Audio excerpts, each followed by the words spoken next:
va todo? Bien.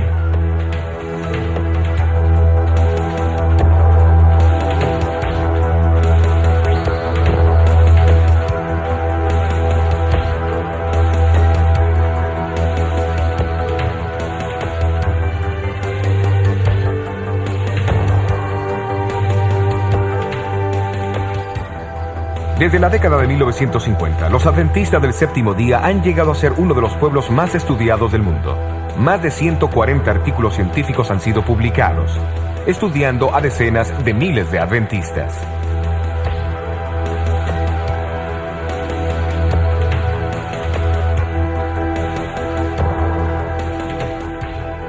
¿A cuánto está? 12 sobre 10. Mejor posible. Muy bien.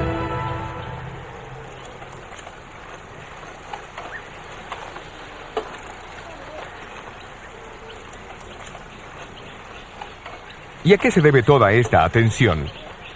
Es el descubrimiento de que el estilo de vida de los adventistas que los lleva a vivir de 6 a 8 años más y a reducir dramáticamente las muertes prematuras por cualquier otra causa, incluyendo los dos mayores asesinos de la sociedad occidental: enfermedades del corazón y el cáncer.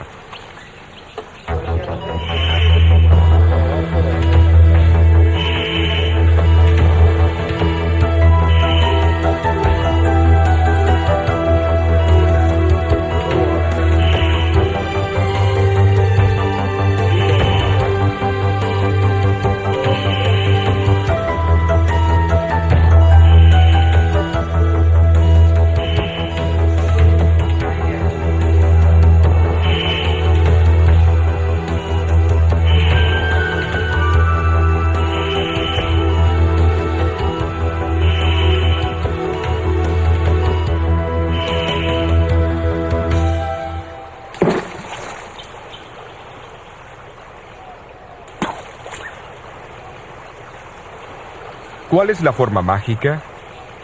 La ciencia moderna ha establecido claramente que existe un estilo de vida que promueve la salud y reduce dramáticamente el riesgo de enfermedades. Incluye una dieta variada de frutas, granos enteros, nueces y vegetales, y evitar la carne y productos que contengan grasa animal.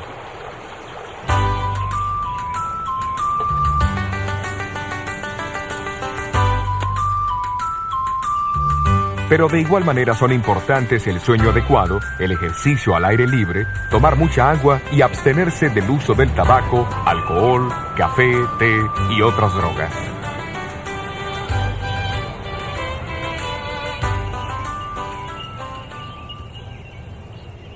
Pero ¿cómo pudo ser que un grupo tan pequeño y relativamente desconocido llegase a adoptar principios tan avanzados más de 120 años atrás? Después de todo, hasta la mitad del siglo XIX, nadie entendía la causa de la enfermedad. La prueba para la teoría del germen todavía estaba en el futuro. No existían rayos X, aspirina, antibióticos o antiasmáticos. Abundaban la difteria, la fiebre amarilla, la tifoidea, el cólera y el sarampión. La tuberculosis, conocida como la plaga blanca, era la mayor causa de muertes en el noroeste urbano de los Estados Unidos y era aceptado como una forma de aflicción divina. La fiebre palúdica, llamada malaria, era considerada una condición normal de los inmigrantes occidentales. Pero más absurdas que las mismas enfermedades eran las supuestas curas. Para aliviar el sufrimiento de los pacientes, los doctores prescribían calomel o cloruro de mercurio, estricnina, arsénico, mercurio, salitre, opio, alcohol y tabaco. Muchos médicos prohibían a sus pacientes el uso de agua interna y externamente, mientras otros realizaban amputaciones con todo menos instrumentos adecuados y sin los beneficios de anestésicos.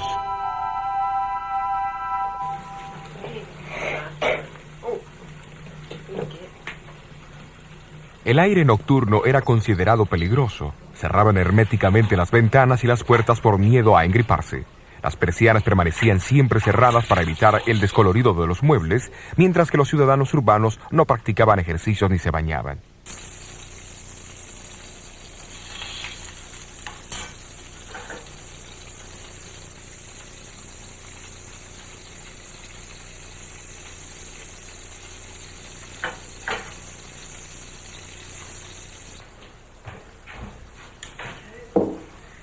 La dieta pesada típica de cada día se basaba en carnes llenas de grasa y muy condimentadas, y de mucho té y café. La mayoría comía en grandes cantidades a cualquier hora del día o de la noche.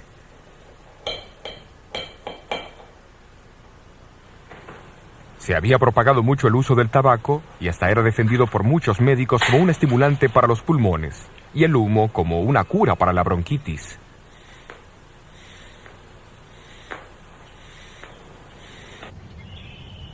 Casi nadie veía la relación entre la dieta y las enfermedades prevalecientes.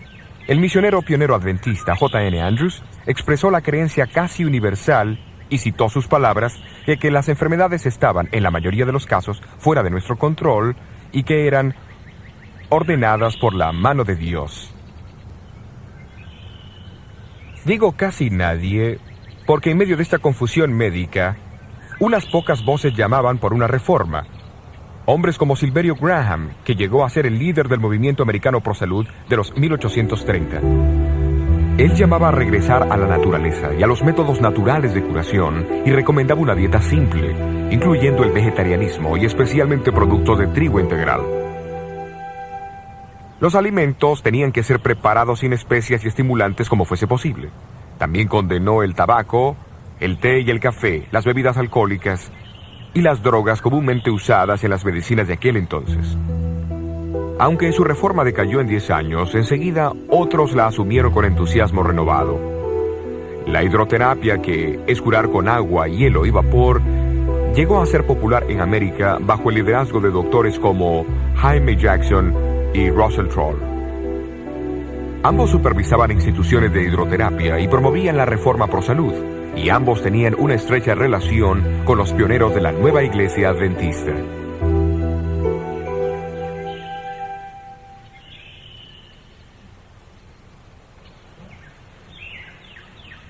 En 1858, aquí en el estado de Nueva York, el doctor Jaime Jackson estableció su casa en la ladera, al norte del pueblo de Dansville.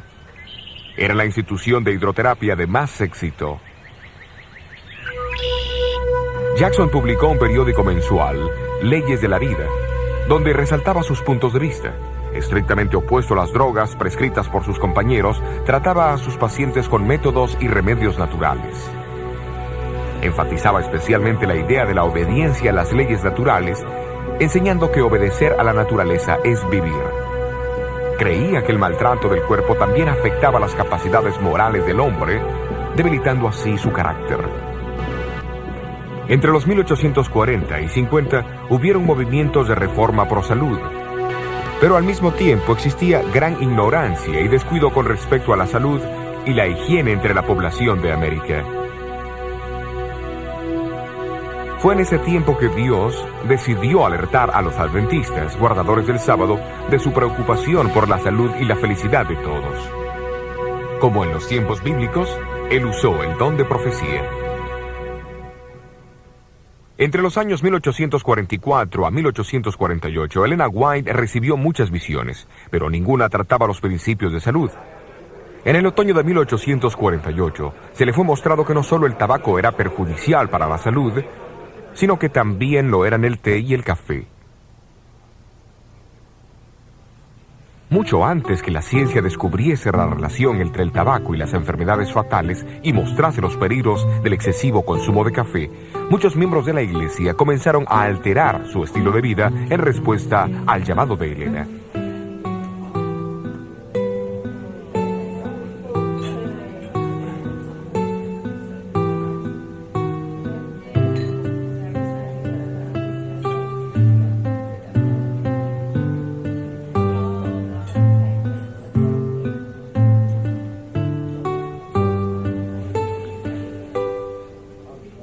En los años siguientes a 1848, las páginas del periódico de la iglesia reportaban entusiasmadas sobre las batallas para dejar el tabaco, el té y el café. A fines de invierno de 1854, Elena White informó de otra visión que hablaba en contra de los alimentos abundantes y grasosos, tan comunes en la época. También recomendó que las personas cuidasen la salud otorgada por Dios, observando estrictamente la limpieza personal y del medio ambiente. El pueblo de Otsego está situado a una media hora de viaje en auto al este de Battle Creek. A comienzos de junio de 1863, Jaime y Elena White y un número de amigos viajaron a Otsego y vinieron a esta casa que pertenecía entonces a Aaron Hillier. Durante el culto familiar del viernes por la noche, Elena White comenzó a orar por su esposo que estaba mal de salud y deprimido por la condición de la iglesia de Butter Creek. Mientras oraba, recibió una visión que impactaría significativamente la iglesia adventista del séptimo día y su mensaje para todo el mundo. En la visión, Elena White presenció el papel que la carne ha jugado en el descenso de la raza humana desde el tiempo de Adán. La carne de puerco fue denunciada en particular, pero todas las otras carnes también fueron censuradas. La visión también habló en contra del uso de bebidas alcohólicas, especias y postres. El tabaco fue descrito como un veneno dañino y maligno.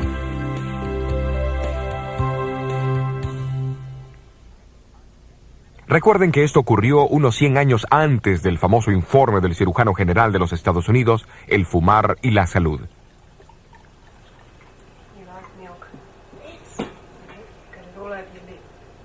Elena dijo que el té y el café tenían efectos similares a los del tabaco, solo que en menor grado. Le fue mostrado que comer demasiado, aunque alimentos buenos, o comer entre horarios o antes de irse a dormir, es distintivamente malsano. En el tratamiento de enfermedades, vio el terrible efecto de las drogas de ese entonces, el arsénico, la estricnina, el calomel y otras. Dijo que drogas venenosas también podían causar defectos en el feto, un hecho trágicamente confirmado por estudios científicos subsecuentes.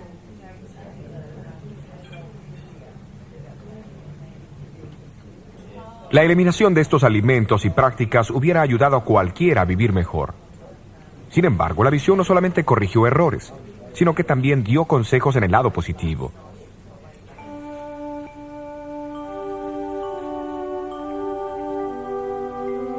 Elena recalcó la importancia de tomar mucha agua, hacer ejercicios regularmente al aire libre, permitir la entrada de la luz del sol y el aire fresco en la casa y del baño diario. Hoy día todo esto es común, pero era un mensaje muy raro para muchos en los 1860. Una revisión de la literatura denominacional muestra que en los 6 años previos a la visión, la mitad de las muertes registradas en la iglesia era de personas con menos de 30 años de edad. Es claro que cambios en los estilos de vida eran necesarios, hasta en la misma iglesia. Hasta donde a Elena le concernía, ella más tarde escribió: Me sorprendí de las cosas que se mostraban en la visión. Muchas de ellas estaban en contra de mis propias ideas. A pesar de eso, ella fue clara sobre las implicaciones del mensaje pro salud. La reforma pro salud es una de las ramas de la gran tarea que preparará a la gente para la venida del Señor. Por supuesto que hay citas bíblicas que apoyan tal entendimiento de la importancia de la salud física y mental.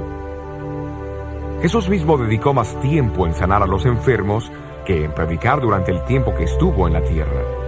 El apóstol Pablo explicó a los miembros de la iglesia de Corintios que el cuerpo es el templo del Espíritu Santo.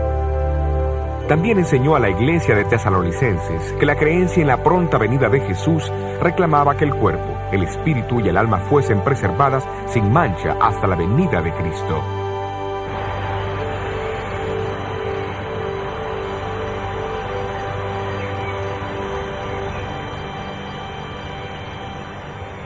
No es difícil ver que los conceptos de Elena White apenas servían para magnificar los puntos bíblicos de que cada persona tiene que rendir cuentas a Dios por la preservación de la salud. Pero ¿cuánto tiempo dependió ella de sus contemporáneos para obtener información? Elena White declaró que no leía ninguna literatura sobre salud, ni sabía de la revista del Dr. Jackson Las leyes de la vida antes de la visión. Por su itinerario ocupado, no pudo publicar la publicación hasta 1864. No fue hasta después de esto que leyó algunos de los libros y revistas populares sobre salud, de los cuales dijo: Me sorprendí al ver que están en armonía con lo que el Señor me ha revelado. Cuidadosamente seleccionó extractos de estas revistas, que fuesen consistentes con lo que había visto en visión, y los incluyó en sus publicaciones sobre salud en 1865.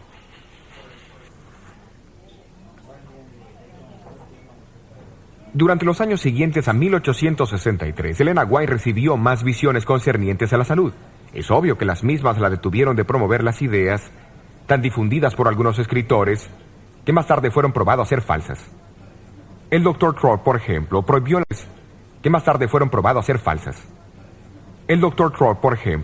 la sal y el azúcar completamente, diciendo que la sal era un mineral venenoso y el azúcar no tenía ningún alimento.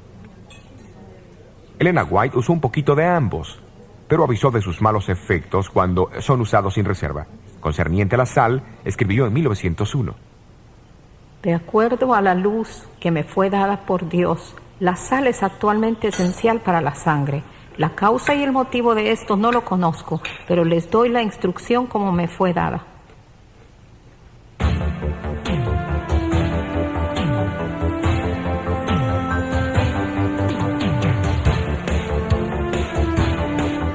Mucho antes que los efectos del colesterol fuesen conocidos, ella escribió que el aceite de oliva era mucho más preferible que la grasa o el aceite animal. Promovió una dieta vegetariana, suplida con el uso limitado de la leche y huevos. Mucho antes que la ciencia confirmara sus beneficios, en verdad se ha descubierto que una dieta vegetariana promueve la resistencia de los atletas significativamente. Su preocupación sobre los alimentos refinados y el uso de mucho azúcar había sido ampliamente confirmado por investigaciones científicas. ¿Y qué sobre los beneficios de caminar o practicar ejercicio al aire libre?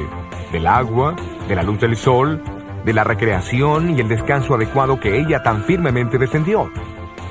¿Quién los negaría hoy? Tengo problema para entender a la gente agresiva. Pero en los días de Elena, sus mensajes encontraron oposición. Contraria a la opinión médica de su tiempo, promovió la importancia de la función de la mente en el proceso de curación. Hoy, la ciencia psicosomática reconoce el papel vital que la mente juega al vencer la enfermedad. Así que realmente no quiere enfrentar el trabajo o los problemas que tenga. En junio de 1982, un informe fue publicado por la Academia Americana de Ciencias y por el Concilio Nacional de Investigaciones, titulado La dieta, la nutrición y el cáncer. Reconocía que una persona al operar ciertos cambios en la dieta podría reducir abundantemente el riesgo de contraer cáncer. Las reformas sugeridas incluían comer muchas frutas, granos y vegetales, y reduciendo el consumo de grasas, azúcar, sal y alcohol, dejando a un lado el pedido de Elena White para la abstinencia total de bebidas alcohólicas. Este informe no se aleja ni un poquito de lo que ella misma escribió más de un siglo antes. Pero ¿qué de su propia salud?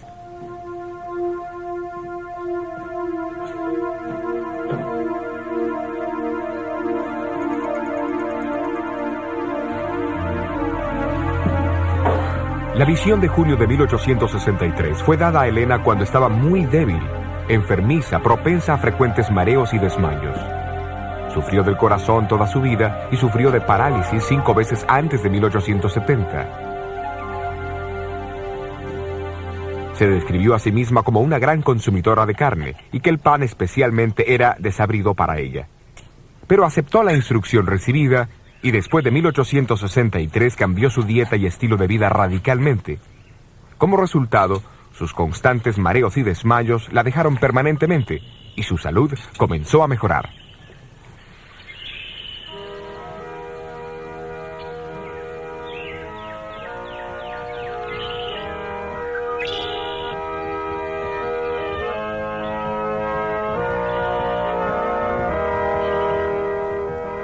Uno o 2 años antes que Elena White falleciera a los 87 años de edad, Arturo Spalding, el historiador y cuentista, la visitó en Ellis Haven.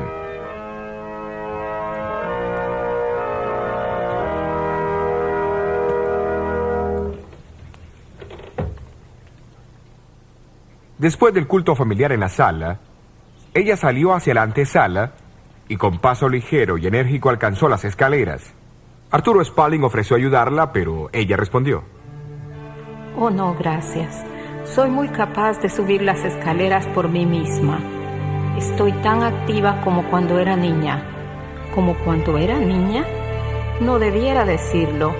Cuando era niña estaba enferma y débil y con mala salud, pero ahora el Señor me ha sanado y fortalecido y me siento mejor, mucho mejor que cuando era niña.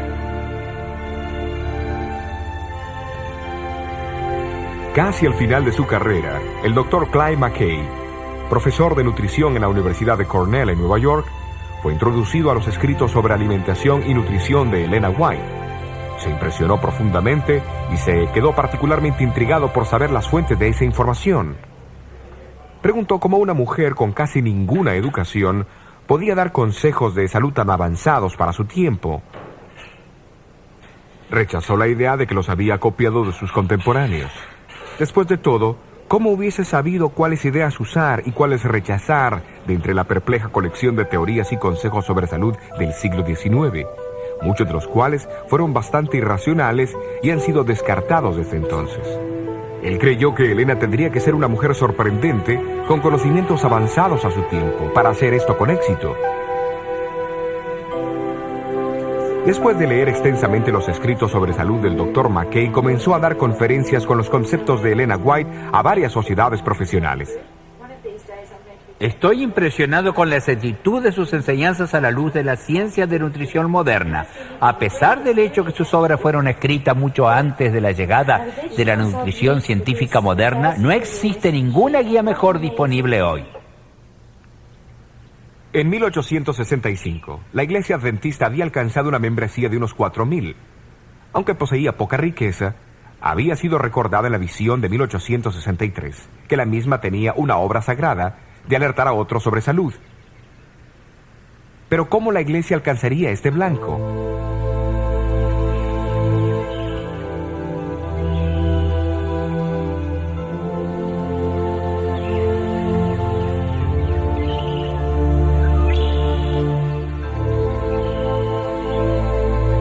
En agosto de 1865, Jaime White se rindió a las presiones y a las cargas de liderazgo de la Iglesia y sufrió un agotamiento en su salud.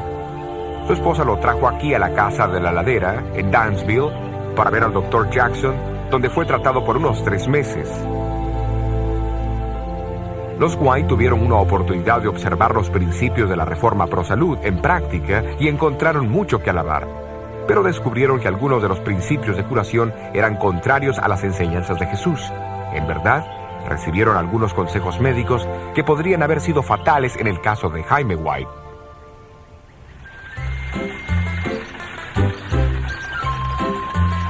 En diciembre, Elena decidió retirar a su esposo de la institución de Dansville y viajaron a Rochester, en el oeste del estado de Nueva York. Muchas oraciones fueron elevadas allí por la salud de Jaime White, y en la Navidad de 1865, Dios respondió al darles un extraordinario regalo de Navidad. Elena White recibió una visión, donde le fue mostrado que la iglesia debería comenzar con su propia institución de salud, para aquellos que deseaban aprender cómo cuidarse para prevenir enfermedades.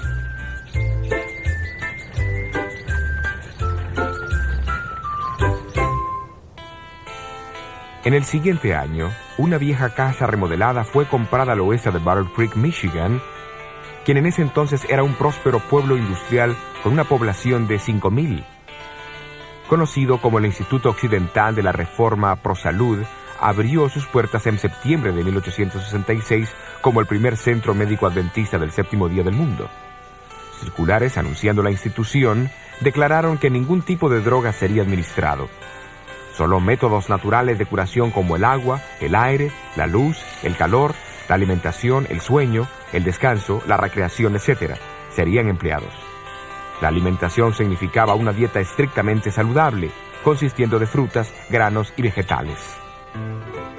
En 1875, el doctor Juan Hervey Kellogg, que recién se había graduado del prestigioso Colegio Médico del Hospital Bellevue en Nueva York, fue empleado por el instituto. Había sido alentado y ayudado financieramente en su carrera médica por los White. El año siguiente, a los 24 años de edad, fue nombrado superintendente médico del instituto, posición que ocupó durante los próximos 67 años. En 1877, el instituto vino a ser el sanatorio médico quirúrgico de Battle Creek. Fue en el mismo año que Louis Pasteur presentó su teoría del germen a la Academia Francesa de Ciencias. El prestigio de la medicina estaba a punto de experimentar un cambio, y el Dr. Kellogg jugaría un papel importante. Cuando la reputación del sanatorio se expandió, se agrandaron considerablemente los edificios, y para 1885 era la institución de ese tipo más grande del mundo. A fines de los 1890, el de ese tipo más grande del mundo. A fines de los 1890, el personal contaba con casi 1000. Kellogg llegó a ser muy conocido como administrador, doctor, cirujano, autor, conferenciante, inventor y fabricante de alimentos. Porque leía mucho y viajaba a Europa para estudiar con los doctores sobresalientes de allí, estaba al tanto de todos los últimos adelantos en el conocimiento médico. Fue el autor de casi 50 libros, con una publicación de más de 1 millón de copias. Algunos fueron las primeras obras científicas autorizadas que se publicaron en América en sus campos respectivos. Fundó un colegio de medicina y en su vida realizó más de 22.000 operaciones quirúrgicas. La última cuando tenía 88 años de edad. Sus cirugías eran tan perfectas que la cicatriz de Kellogg llegó a ser una marca de fábrica. Condujo más de 5.000 conferencias públicas a cientos de miles de americanos. Vestido de blanco, regularmente hablaba con el sanatorio sobre los últimos progresos médicos y el sistema de vida saludable que promovió siempre. Inventó muchos tipos de aparatos para tratar a los enfermos, incluso este caballo mecánico. El presidente Coolidge usó uno para su ejercicio diario en la Casa Blanca.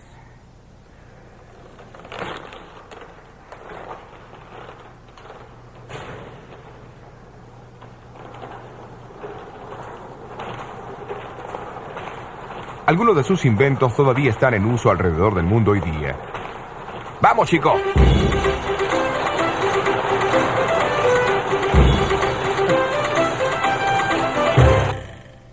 Kellogg también produjo variedades de alimentos de salud, incluso los copos de maíz que cambiaron el hábito de desayunar de millones. Después del desastroso incendio que destruyó el sanatorio en 1902, Kellogg determinó reconstruirlo más grande y mejor, aunque esto era contrario a la advertencia de Elena White y otros líderes de la iglesia. Su nuevo sanatorio todavía existe en Battle Creek hoy, pero es propiedad del gobierno de los Estados Unidos.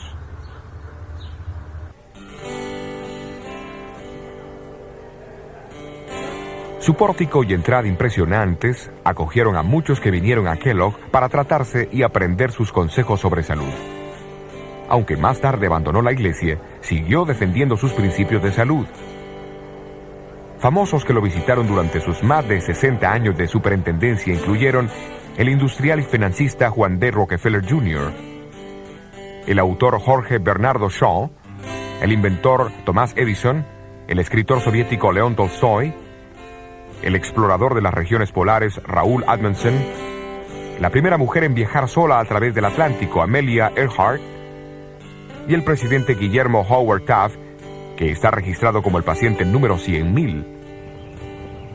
En 1891, le preguntaron a Kellogg cómo el sanatorio de Battle Creek era capaz de estar 5 años adelantado al resto de la profesión médica.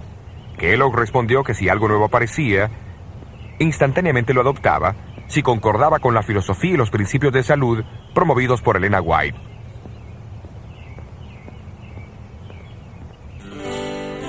En 1901, se informó que 27 sanatorios adventistas y 31 salas de tratamiento estaban en funcionamiento no solo en los Estados Unidos, pero también en Suiza, Dinamarca, Inglaterra, Alemania, África del Sur, India, México, Australia, Nueva Zelanda y en las islas del Pacífico.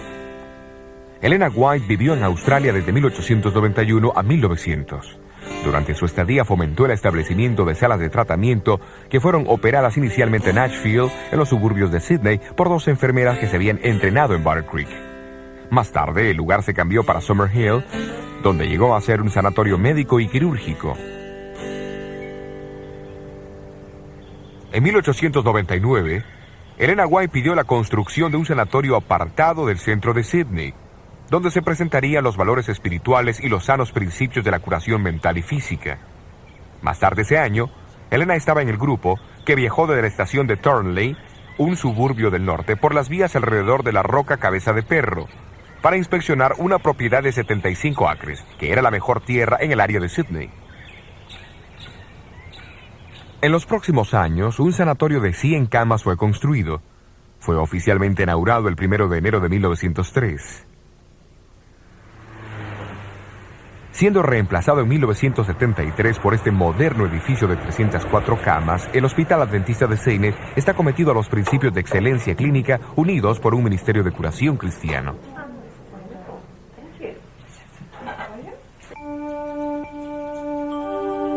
Escribiendo desde su casa en California en 1905, Elena White instó a establecer más sanatorios en Australia, particularmente cerca de Melbourne. En Warburton, como a 1 hora en auto al este de Melbourne, un pequeño sanatorio fue inaugurado en 1910. El mismo también llegó a ser una institución cristiana bien operada, que provee cuidado intenso, como también un firme programa de cuidado de la salud que enfatiza la prevención y la rehabilitación.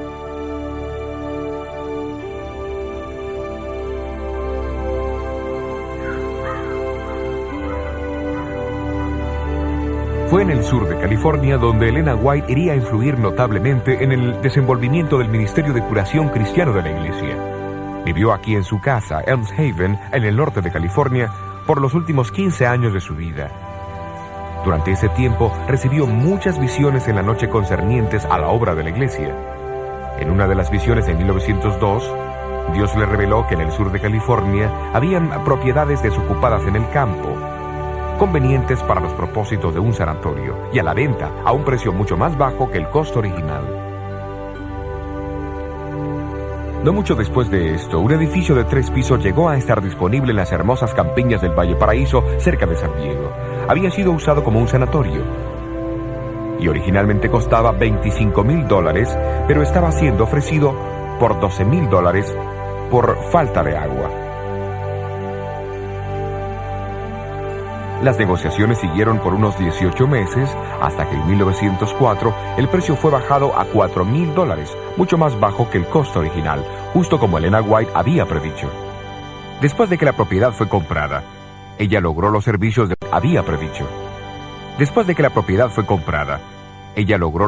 de un perforador de pozos adventista, Salem Hamilton. Señor Hamilton. Señora, hemos llegado a 98 pies. ¿Se da cuenta que esos son 10 pisos para abajo? Y no hemos encontrado nada más que tierra seca y arena. ¿Está segura que el Señor quiere que usted compre este lugar? Sí, estoy segura. 3 veces me ha sido mostrado en visión que debíamos asegurar esta propiedad. Bien, creo que eso es suficiente para mí. El Señor no nos daría un elefante sin proporcionarnos agua para que Él la tomara. ¿No lo cree, señora?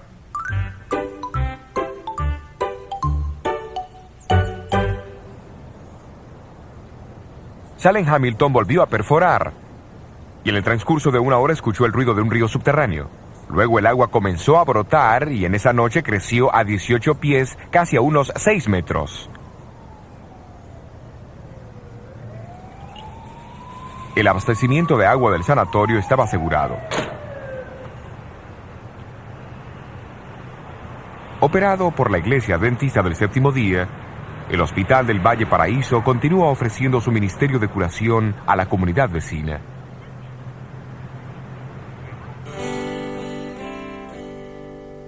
En abril de 1904, Elena White instó a que un sanatorio debía ser asegurado y operado cerca de Los Ángeles en algún distrito rural. En Glendale, un suburbio de Los Ángeles, un edificio de 3 pisos sobre 5 acres de tierra, representando una inversión inicial de $50,000, fue ofrecida a la iglesia por $26,000. En 1904, fue comprada por $12,000, mucho más bajo que el precio original. Después de la compra, Elena White desafió a las gerentes con estas palabras: La curación espiritual y la física debe ser dada a los que vienen para curarse. Palabras que todavía motivan la operación del hospital el día de hoy.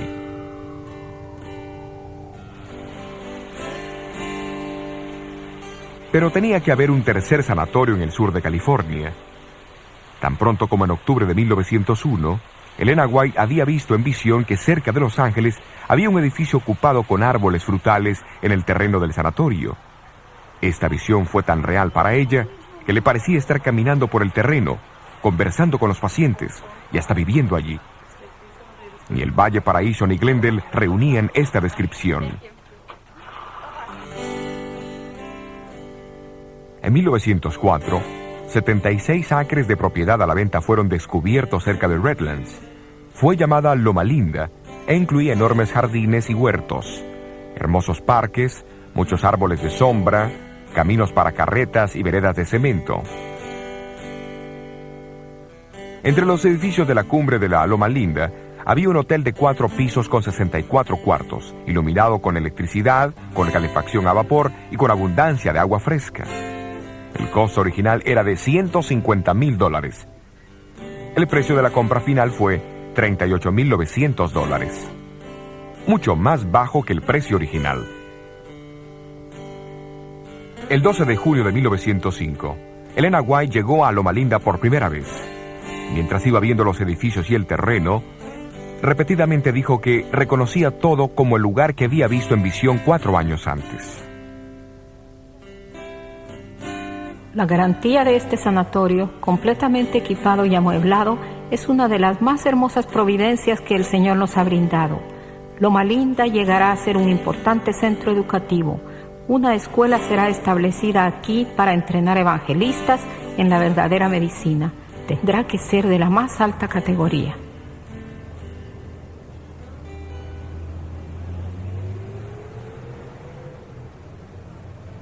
Aquellos que la fundaron tenían poco dinero, pero poseían una fortuna en fe en Dios y en su poder para traer esperanza y sanidad a los que sufren.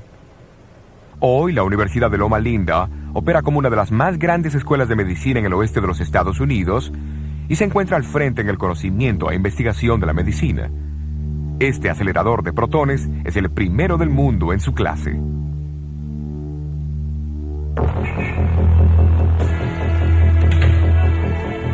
Junto con los cientos de otras instituciones adventistas del séptimo día del cuidado de la salud alrededor del mundo, el blanco del Centro Médico de Loma Linda no es solamente hacer que hombres y mujeres estén bien físicamente, sino que a través de un ministerio de compasión y servicio cristiano, también traerles sanidad espiritual y a una unidad con Dios para prepararlos para el pronto regreso de Cristo.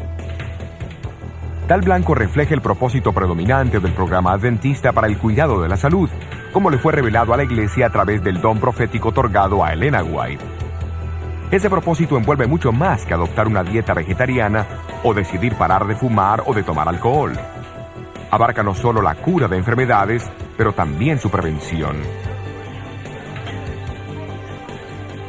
Su ejemplo y motivación vinieron del infinito amor de Jesús, del divino buen samaritano, que vino a un mundo de enfermedad, dolor y muerte, para traer sanidad física, mental y espiritual.